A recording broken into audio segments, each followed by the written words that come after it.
supplementary, which is the ECAN paper, another ECAN one, but this is on the Environment Canterbury review, which has been conducted by the government. And would somebody like to move the motion on this? Phil Clearwater, seconded, that one, Vicky Bark.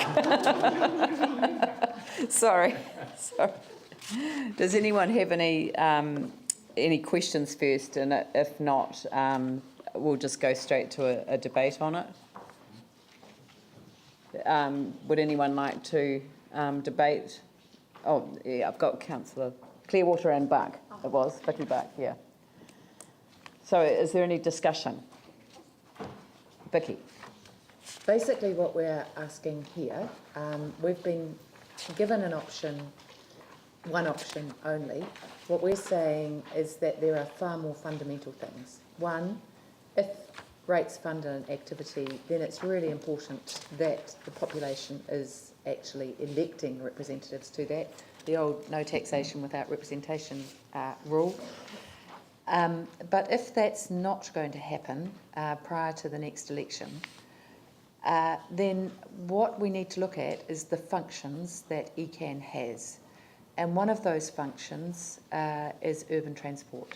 So ECAN, as we know, determines the bus routes within the Christchurch city area.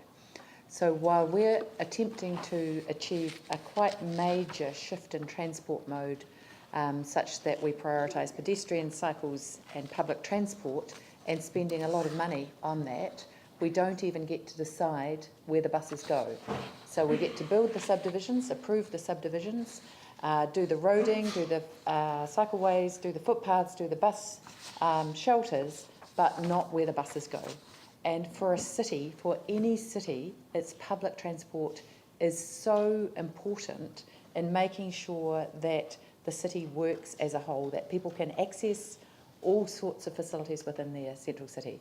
So having a rural authority, unelected at the moment, and in this proposal, half elected, that spans from Kaikoura to the bottom of the Waitaki, determining the public transport routes for Christchurch City and into a bit of Selwyn and a bit of Waimak is patently absurd.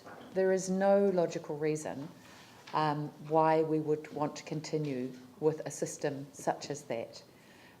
The only reason that we can't allocate the bus functions is because we own a bus company, and actually if it comes to which is more important, the allocation of public transport within a city is so fundamental to what we're doing. So if the government must continue with only a half-elected ECAN, then it is absolutely fundamental that the urban transport function rests with the urban authorities, that is Christchurch, Waimak and Selwyn and Timaru. Nobody else is affected by those, so why they would have a say in it, especially as they're unelected, I have no clue. It makes no sense to anyone. The other one is the other urban function that is again urban, and that's air pollution. So each of you know how much time you spend on issues of odour and air pollution in your ward, particularly odour. That, ironically, rests with the regional council. Again, the people of Waitaki really don't care about the smell in your neighbourhood, and it's really important that the people who are affected by a problem deal with the problem. These are our issues, not somebody else's. So for ECAN to retain the functions of urban transport and air pollution and odour is patently absurd, and it just has to change. There is no way we can go on with that, and if the government can't do it, as we say in the submission, within the time frame for 2016, then it needs definitely to guarantee that it will review it prior to 2017 or whenever they can get it into the legislative time frame. Yep. Phil? Well, yeah, I think Vicky's put the case very well, and I think it's a really good submission, very strong submission, and it outlines our concerns around lack of democracy. But it wasn't in a way to a RETH report. It all becomes clear, in fact, how little actual representation we as a council and then our ratepayers actually have when it comes to the regional committees that we dutifully sit on and help make decisions, even though clearly Christchurch is the large majority of the population in this Canterbury region. And I guess the other thing that stands out for me, and we sort of know this, is it's ironic that in fact in the option there are no options that are actually in front of us in this paper at all. And yet, if we were consulting with our people, of course we'd be required to have options under the Local Government Act. So that's It's a bit ironic, isn't it? it's quite ironic, and it's really concerning. So I'm really pleased that the report is so well written, and also it puts the case very clearly and squarely. Thank you. Thank you. I was just actually desperately trying, because I wanted to get Doug Martin's comments on the record, because he had a specific reference to this, and I'm just desperately scrolling through his report. But when he did his final report on the consents department, he actually did raise this whole issue around governance in the region, and he raised it really in the context of, like, would you have a single authority? And he said, well, not now, it's just, that's not the issue. But actually there are issues where there should be, and he mentioned public transport and said that it was ludicrous that the bus service, which is essentially Christchurch and a little bit of Waimak and Selwyn, was determined by the regional council. It makes absolutely no sense whatsoever. So I think that we should get Doug Martin to write a report for us.